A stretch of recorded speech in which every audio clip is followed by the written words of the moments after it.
Hello everyone and welcome back to our new video. So you are reading Feedly and you find an article you want to save for later. Maybe it's a deep dive you don't have time for now. Maybe it's a research for a project next month. You could leave the tab open but then you will have 50 tabs. You could bookmark it but your bookmarks are already a mess. So what if you could send it to a Pocket with one click?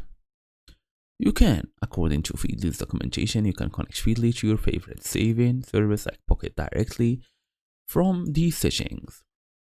So once connected, the Pocket icon appears right on each article. One click, and it's saved for later.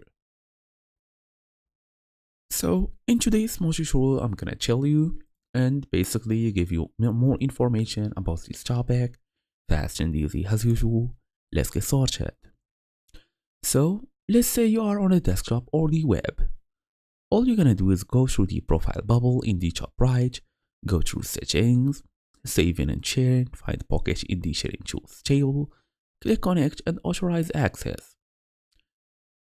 On mobile, you can easily go through the left menu.